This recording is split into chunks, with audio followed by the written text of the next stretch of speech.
Dans la nuit du 10 septembre, vers 23 heures, les services de police étaient avisés de détonation dans les secteurs de la cité Saint-Is. C'est une balle perdue qui a traversé le mur de cet immeuble marseillais en septembre dernier. Écoutez la vie à Sokaina, 24 ans. Ta fille elle est passée devant toi, 2 secondes, 3 secondes, elle était normale. Vous rentrez dans la chambre, c'est plus la même. Une balle de la tête. Par rapport au règlement de compte du milieu traditionnel, on est dans une stratégie d'intimidation et de terreur. Qu'est-ce qui se passe? Pourquoi des jeunes qui partaient, qui n'ont rien vécu? Comme Sokaina. Sokaina, elle était dans sa chambre. L'aspect peut-être le plus délétère, une multiplication de victimes collatérales, de victimes, on va dire, qui n'ont absolument aucun lien au trafic. La jeune Sokaina à la cité Saint-Is, dans les quartiers sud-est de Marseille. Moi, j'ai perdu ma fille, je ne les verrai plus, je sais. Aujourd'hui, c'est moi, le lendemain, ça sera une autre personne.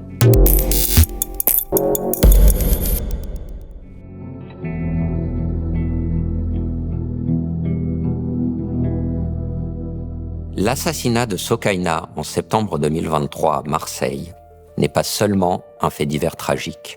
La jeune femme de 24 ans a été tuée dans sa chambre.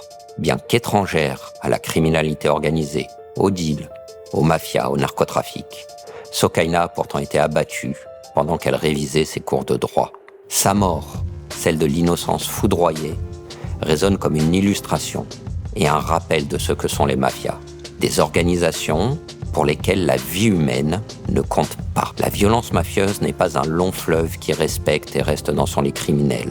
Elle s'étend, déborde et peut frapper au hasard, faucher des destins à l'aveugle. Longtemps, la France s'est crue à l'abri d'un tel fléau, fermant les yeux sur ce phénomène.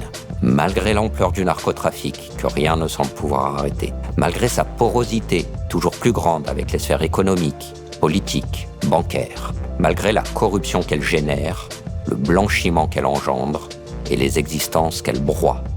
Il aura fallu, pour timidement déceler les autorités, que les morts innocentes s'accumulent. Des vies sans lien avec la criminalité organisée, mais annihilées par la violence des réseaux mafieux.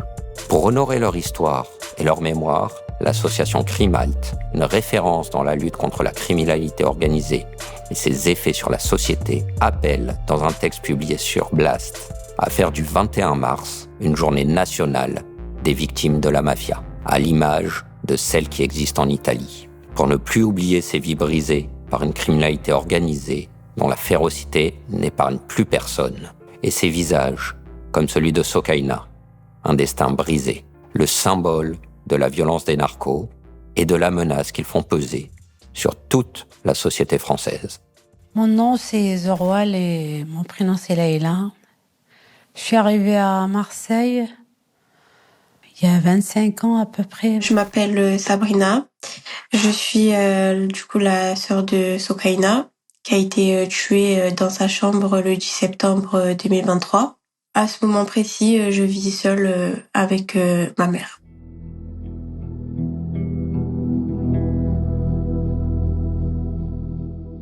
Alors j'ai eu Sokaina en 1999. C'était ma fille aînée. J'ai beaucoup souffert, c'est pas quand même, c'est la vie, c'était pas facile pour moi. Hein. Alors la naissance de Sokaina, ma vie a changé. C'était mon premier enfant et que j'ai donné beaucoup d'amour. Elle était une très très bonne élève. Elle a beaucoup de facilités, Sokaina. Au collège, elle était la première de la classe au collège. Quand il y avait des réunions, pour moi, très bien. En plus, c'est la discipline. Elle est très très disciplinée, très très respectueuse. J'ai jamais eu de problème au collège. Pareil aussi au lycée. Hein. Elle a laissé tout. Elle est partie. Elle est tombée amoureuse de quelqu'un. Elle est restée quand même 3 ans. Hein, 3 ans. Après, un jour, c'était un soir, elle m'a téléphoné, maman, est-ce que je peux retourner à la maison? J'ai dit oui, bien sûr. Je dis, mais à condition, il faut que tu reprennes tes études, Soukaina. Elle m'a dit, maman, excuse-moi. Elle est rentrée, mais j'étais contente de récupérer ma fille. Oui, Soukaina, il a passé son bac en candidat libre. Il a eu, après s'inscrire à la fac de droit. Quand on est arrivé à Saint-Is, vraiment c'est un quartier. Franchement, à l'époque, je me disais vraiment, on a eu de la chance vraiment de nous envoyer ici. Parce que déjà, il y a un mélange de population, comme je vous ai dit.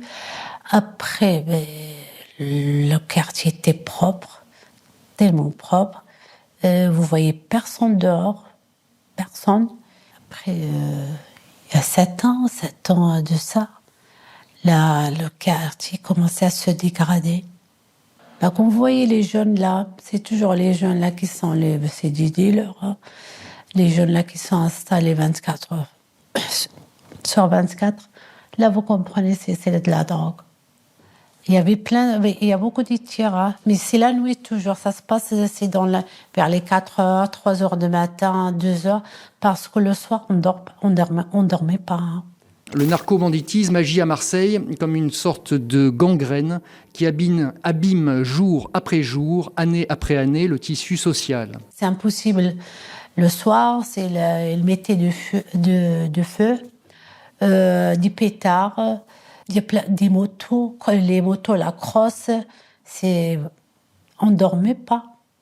Et surtout que ma sœur, moi, c'était pas une délinquante. Elle traînait pas dans la rue.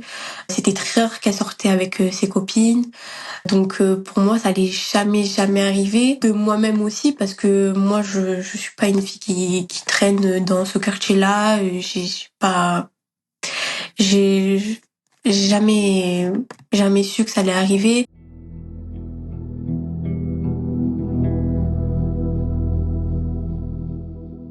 C'est 23h moins quart, à peu près comme ça.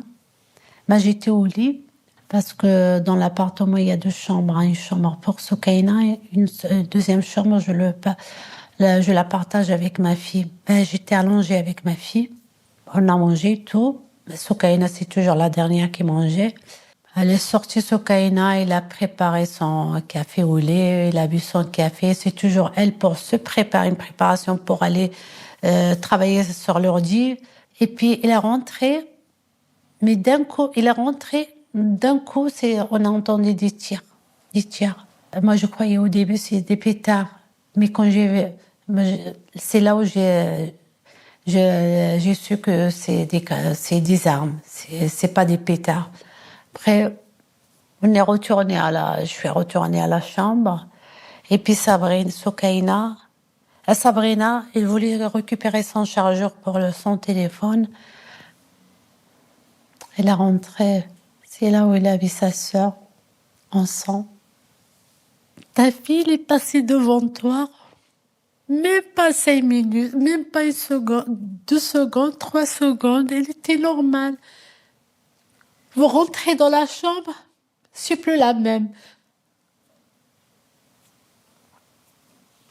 Une balle de la tête. Elle est partie gratuitement. Voilà. La petite, elle a crié elle a crié, je suis allée, j'ai trouvé, non, mais moi j'ai rien compris. J'ai même pas pensé, c'est même pas une balle. J'ai rien compris. J'ai pris ma fille, c'est là. Le sang, ça coulait de partout, de ses oreilles. Je sais que ma fille va partir. Le sang qui coulait de partout. Dans le quartier, il y a beaucoup. La plupart, ils savaient le jour du tir, ils savaient qui c'est. Mais personne n'a rien dit. Personne. C'est ça la solidarité. Parce que moi, je pense comme ça, parce que aujourd'hui, c'est moi, au moins, moi j'ai perdu ma fille, je ne la verrai plus, je sais. Aujourd'hui, c'est moi, le lendemain, ça sera une autre personne. Par rapport au règlement de compte du milieu traditionnel, on est dans une stratégie d'intimidation et de terreur. Ne plus parler de règlement de compte, mais de narcomicide, ça me paraît particulièrement intéressant. Et même si on veut aller plus loin, on peut parfois parler de narcoterrorisme, puisqu'on a une dépersonnalisation des victimes qui sont ciblées. Et l'aspect peut-être le plus délétère, une multiplication de victimes collatérales, de victimes, on va dire, qui n'ont absolument aucun lien au trafic. Et il y a 2 affaires qui ont défrayé la chronique. Le jeune Fayed, âgé de 10 ans, cet été à Nîmes, que nous avons récupéré dans le cadre de la GIRS, ou la jeune Sokaina à la cité Saint-Is, dans les quartiers sud-est de Marseille.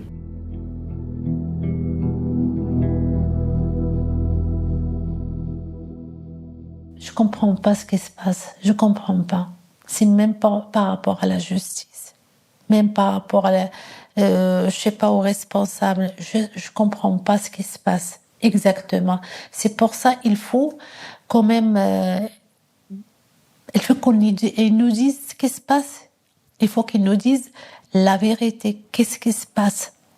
Pourquoi des jeunes qui partaient, qui n'ont rien vécu, comme Sokaina. Et surtout Sokaina, les autres, ça n'empêche pas de sortir. Ils sont décidés dehors, d'accord, mais Sokaina, il était dans sa chambre. Il n'y a pas de... Si vous me voyez comme ça, je pleure tout le temps, je suis dans la souffrance, parce que j'essaye de trouver des causes. Pourquoi ma fille est partie? Pourquoi? Si c'est un accident, je comprends. Je dis peut-être c'est un accident de vitesse, c'est une maladie, je comprends. Mais il n'y a pas de cause. Il n'y a pas de cause. Il n'y a pas de cause, il n'y a pas de réponse et j'aurai jamais la réponse. J'ai compris beaucoup de choses. Que déjà Marseille c'était vraiment un danger. Et pour moi, que ça allait arriver qu'aux autres. Je pensais pas qu'un jour ça allait arriver dans ma famille. Moi, je pensais que ça arrivait qu'aux autres et pas à moi. Sans verser dans la stigmatisation outrancière, la ville de Marseille est incontestablement le territoire au sein duquel les conséquences du narcobanditisme se manifestent dans leur expression la plus violente, en provoquant des troubles à l'ordre public conséquents, en blessant, voire en tuant des victimes dites collatérales et en altérant considérablement le mode de vie des habitants des quartiers. Moi, quand vous voyez des enfants de 13 ans, 12 ans, qui est resté dehors jusqu'à 2 heures du matin. Et c'est là ces jeunes-là qui tombent dans le piège. Parce que ces jeunes-là, ils restent jusqu'à 2 heures du matin pour faire quoi, à votre avis?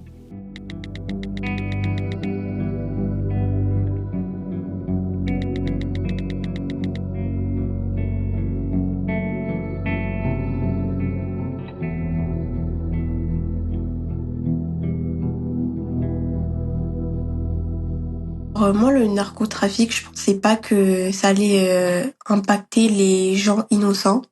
J'avais déjà entendu tout ce qui était DZ Mafia, Yoda, mais pour moi, c'était que entre eux. En fait, ils s'entretuaient que entre eux, mais pas jusqu'à là à tuer quelqu'un dans sa chambre. En fait, rafaler des façades. Comme le dit ma mère, il y a pas des animaux dans la façade, dans les bâtiments, pardon. Et en fait, je me dis que c'est tellement inconscient de faire des trucs comme ça. Ce gamin-là, il a 15 ans. Il avait presque mon âge à ce moment-là. Je me demande, mais où est parti son cerveau à ce moment-là? Déjà, la vie pour nous, c'est très difficile. Pour moi, je parle de moi. J'ai travaillé pour survivre, même pas pour vivre. Et maintenant, il nous a rajouté les armes de guerre. Elle tue nos enfants. Tout ça pour l'argent. Ce qui me manque le plus, franchement, chez Sokaina, c'est sa joie de vivre. Lui raconter toutes mes histoires, ce qui s'est passé en fait aujourd'hui. Moi, quand je vois mes amis avec leurs frères et sœurs rigoler et tout, je me dis mais en fait, moi, je peux plus faire ça. Je me dis mais pourquoi ça m'est arrivé à moi en fait. Et ça me manque en fait, ça me manque de lui raconter une histoire, voilà quoi, c'est d'avoir une sœur.